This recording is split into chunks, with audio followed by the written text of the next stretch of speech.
You've probably felt it already. The more clearly you think, the more isolated you become. You explain something that feels obvious to you, supported by evidence, logic, basic reasoning, and instead of curiosity, you get blank stares, or irritation, or sudden hostility, as if your clarity is an attack. And what really unsettles you is this: it's not that they can't follow your argument, it's that they won't, because to truly understand it would force them to confront something uncomfortable about themselves, about the world, about the stories they've chosen to live inside.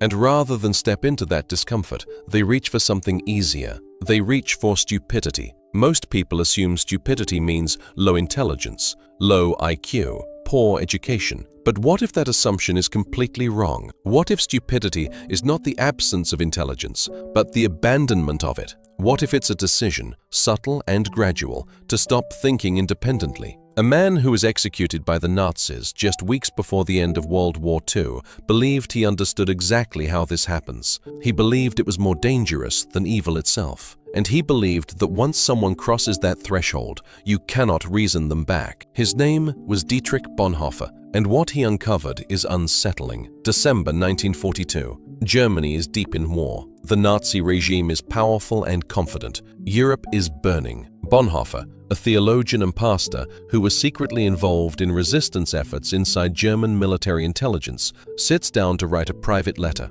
Not for the public, not for future generations, for 3 close friends who were risking their lives in a plot against Hitler. He knows he may not survive, so he reflects. He observes. He tries to understand how his country, a nation of thinkers, scholars, engineers, musicians, descended into moral catastrophe. He is not looking at ignorance. He is looking at educated men, professors, doctors, people who should have known better. And he asks a disturbing question: how do intelligent people become instruments of destruction? His answer does not center on cruelty. It does not focus on malice. He points to something far more subtle. He calls it stupidity. And then he says something that sounds almost impossible at first. Stupidity is a more dangerous enemy of the good than malice, more dangerous than evil intent. Why? Because evil can be confronted. It can be exposed. It carries tension and guilt. There is something to push against. But stupidity is different.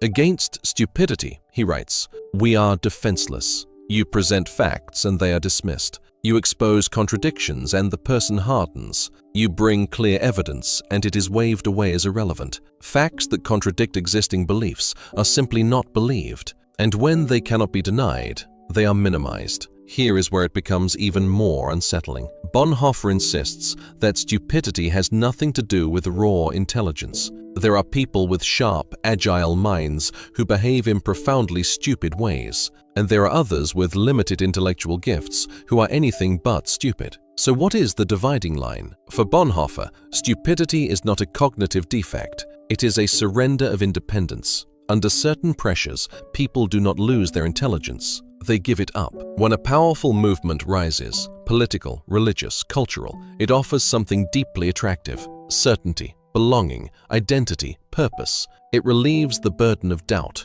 but the price is autonomy. To belong fully, you must stop thinking for yourself. You must stop questioning. You must allow the group to think for you. Over time, something shifts.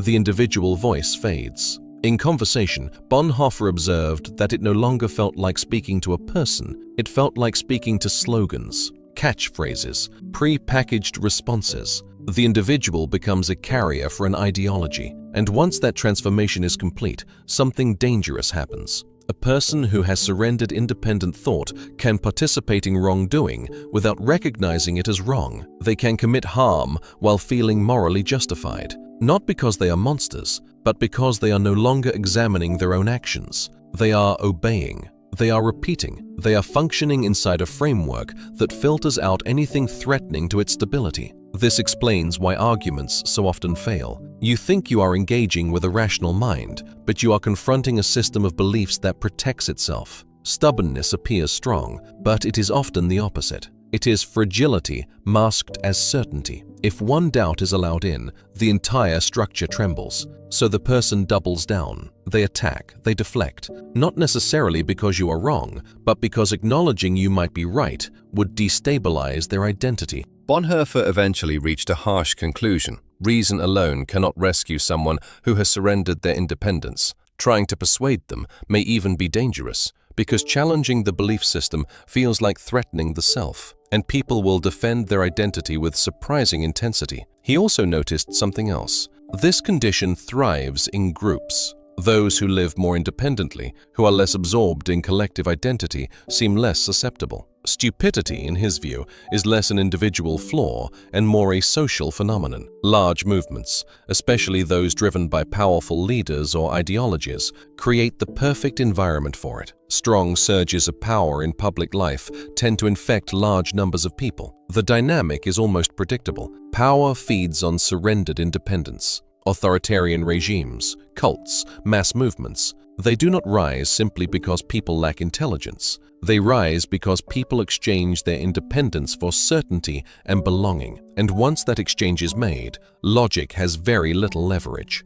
The decision was not made through reasoning, so it cannot be undone by reasoning alone. So what is the way out? Bonhoeffer did not offer an easy answer. He believed that liberation, not instruction, was required. You cannot lecture someone back into independent thought. In many cases, the larger structure that sustains the illusion must collapse before individuals can reclaim their autonomy. The regime must fall. The spell must break. Only then can genuine internal awakening occur. He wrote these reflections in late 1942. Within months, he was arrested. In April 1945, just weeks before Germany surrendered, he was executed. He never witnessed the collapse he believed was necessary for liberation, but his observations endure, and they feel uncomfortably relevant. We live in a time when certainty is rewarded and doubt is penalized. Algorithms amplify outrage and confidence. Online spaces sort people into echo chambers. Ideologies of every kind demand loyalty